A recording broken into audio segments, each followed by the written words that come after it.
लिपुलेख दर्रा वैसे तो हिमालय की गोद में बसा ठंडा क्षेत्र है, लेकिन पिछले कई साल से भारत नेपाल के राजनीतिक रिश्तों में गर्मी पैदा कर रहा है और धीरे धीरे दो मित्र देशों के रिश्तों को कमजोर करने पर आमादा है। हम बात कर रहे हैं लिपुलेख और काला पानी के उस क्षेत्र को जो भारत, नेपाल और चीन अधिकृत तिब्बत तीनों के राज्य की सीमा के मध्य स्थित, जिसके कारण यह क्षेत्र रणनीतिक, आर्थिक और साथ साथ धार्मिक दृष्टिकोण से बहुत ही महत्वपूर्ण है।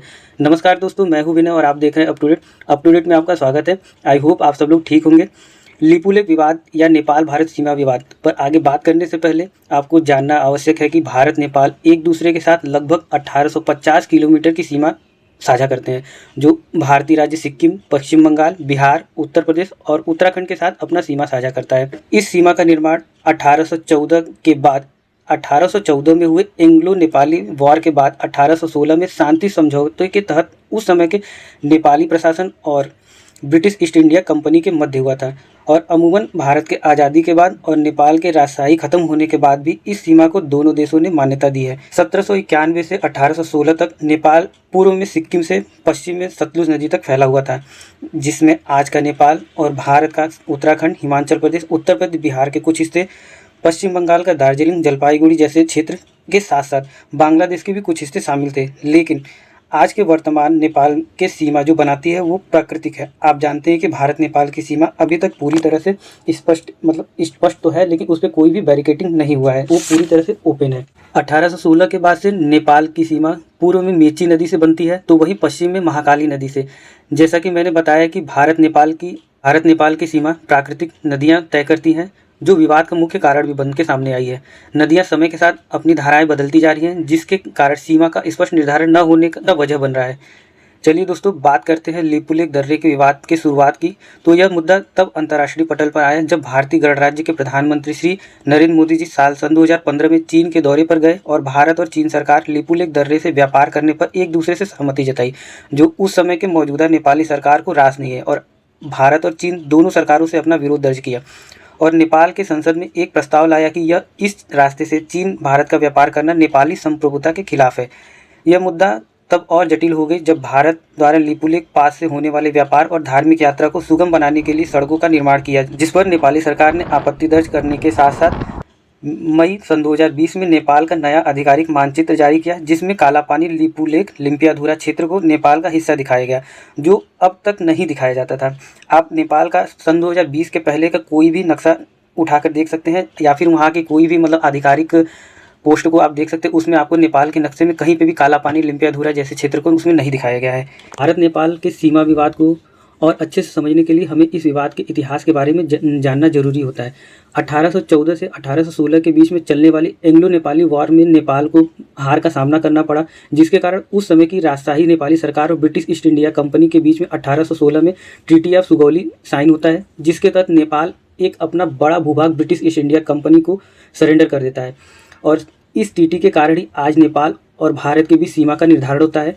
लिपुलेख पास विवाद का शुरुआत होता है यहीं से। अभी तक काली नदी का उद्गम कहाँ से हुआ है, यह स्पष्ट निर्धारण नहीं हो सका है।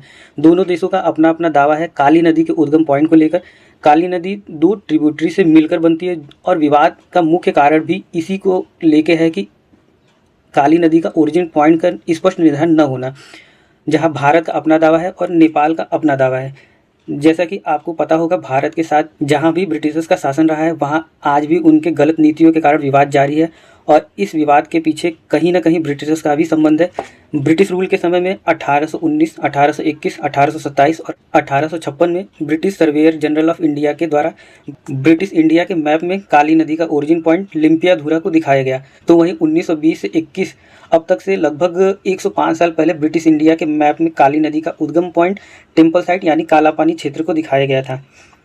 भारत से ब्रिटिश रूल खत्म होने के पहले 1947 में ब्रिटिशर्स द्वारा जो भारत का मानचित्र जारी किया गया, उसमें काली नदी का ओरिजिन पॉइंट काला पानी को दिखाया गया है। तो वहीं इस क्षेत्र में रहने वाले लोग नेपाली मूल के थे। भले ही यह क्षेत्र ब्रिटिश कंट्रोल में चला गया था, लेकिन लोग अभी भी अपनी संस्कृति को नेपाल से जोड़कर देखते थे और 1962 तक नेपाल सरकार को यहाँ से रेवेन्यू भी जाती थी। नेपाली सरकार के दस्तावेज के अनुसार 1962 में इस क्षेत्र के लोगों का जनगणना नेपाली सरकार द्वारा किया गया था, लेकिन 1962 के इंडो चाइना वार के बाद यहाँ पर सिचुएशन पूरी तरह से बदल जाती है अब तक तो आपको लिपू लेक के विवाद का पूरा कारण समझ में आ गया होगा। ये मुद्दा बस दोनों देशों के अपने अपने दावों के आधार पर पैदा हुआ है।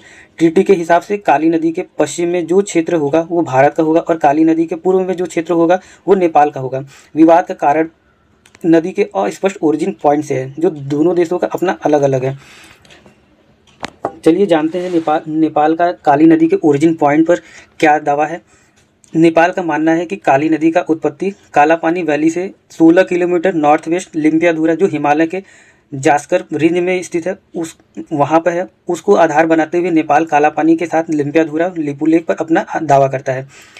वहीं दूसरी ओर भारत का दावा है कि काली नदी का उद्गम स्थल पंखागढ़ से होता है, जो काली घाटी से साउदर्न पोर्शन पर स्थित है और इसके पूर्व का हिस्सा ही वास्तविक भारत नेपाल सीमा है।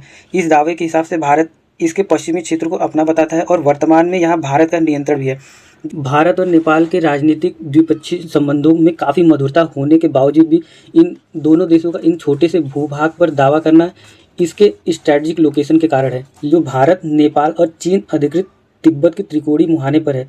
लिपू लेक का महत्व भारत के लिए इसलिए भी महत्वपूर्ण है कि इसी पास से भारत के हिंदू और बुद्धिस्ट अपनी कैलाश मानसरोवर यात्रा के लिए तिब्बत आसानी से पहुंच सकते हैं। 1950 में चीन का तिब्बत पर अवैध कब्जे के बाद मानसरोवर यात्रा को भारत ने रोक दी थी। फिर कुछ वर्षों के बाद भारत ने 1959 में सुरक्षा कारणों से उनको देखते हुए अपनी सेना को इस क्षेत्र में डिप्लॉय कर दिया था। उसके बाद से लेकर अब तक कालापानी का यह महत्वपूर्ण क्षेत्र भारत द्वारा Indo Tibetan border police IPBP द्वारा मैनेज किया जाता है। नेपाल का इस क्षेत्र पर कोई नियंत्रण सिवाय फर्जी दावे के नहीं है। नेपाल यह दावा करता है कि कालापानी नेपाल के धारचूला जिले का हिस्सा है, जो सुदूर पश्चिमी प्रदेश में आता है। तो वहीं भारत कालापानी को उत्तराखंड के पिथौरागढ़ डिस्ट्रिक्ट के अंदर एडमिनिस्ट्रेट करता है। नेपाल इस क्षेत्र पर दावा अपने एक दस्तावेज के बुनियाद पर करता है, जो मैंने आपको अभी कुछ देर पहले बताया, जिसमें 1962 में इस क्षेत्र के लोगों का जनगणना नेपाल के यूनिट के अंतर्गत हुआ था। लेकिन बस इसको आधार बनाकर आप किसी क्षेत्र पे मतलब क्लेम नहीं कर सकते। ऐसा भारत सरकार का मानना है कि नेपाल का ये क्लेम करना पूरी तरह से निराधार और बेबुनियाद है। नेपाल के केवल इस बात पे उस क्षेत्र पे दावा करना कितना सही है, ये आप हमें कमेंट बॉक्स में बताइए। मैं जानना चाहूँगा आपका इस मुद्दे पर क्या ओपिनियन है। आपको बताते चले कि 1954 में भारत और चीन के बीच में व्यापार समझौते के तहत लिम्पियाधुरा, कालापानी और लिपू लेक पास को द गेटवे ऑफ इंडिया बोला गया था चाइना के द्वारा। लेकिन उस समय नेपाली सरकार का इस मुद्दे को लेकर कोई भी विरोध नहीं दर्ज किया गया था। ये व्यापारिक रास्ता 1962 के युद्ध के समय बंद कर दिया गया था, चीन के घुसपैठ को नियंत्रित करने के लिए। दोस्तों, सुरक्षा कारणों से बंद किए गए इस पास को उस समय की मौजूदा नेपाली राजशाही सरकार ने कोई भी आपत्ति दर्ज नहीं की थी। लेकिन आज परिस्थितियां बदल गई है, उसकी महत्वपूर्णता लोगों को दिख रही है, जिसके कारण लोगों का अपना अपना उस क्षेत्र पर दावा है। दोस्तों, इस क्षेत्र का सबसे बड़ी महत्वपूर्णता है कि इस क्षेत्र से लोग कैलाश मानसरोवर यात्रा पे जाते हैं, जो भारत के लिए काफ़ी महत्वपूर्ण है। और यहाँ पे जाने के लिए लिपू लेक पास काफ़ी ही मददगार होती है, जो एक सुगम रास्ता मतलब प्रदान करती है लोगों को वहाँ पे पहुँचने के लिए। ये था लिपू लेक पास विवाद। आप समझ सकते हैं कि इस क्षेत्र की महत्वपूर्णता क्या है, क्यों दोनों देश आपस में इस मुद्दे को लेकर आमने सामने है। आपका इस मुद्दे पर क्या राय है, आप कमेंट बॉक्स में ज़रूर लिखिएगा। आप किसे मानते हैं इसका असली दावेदार, ये भी ज़रूर लिखिएगा। Thanks for watching. God bless you all.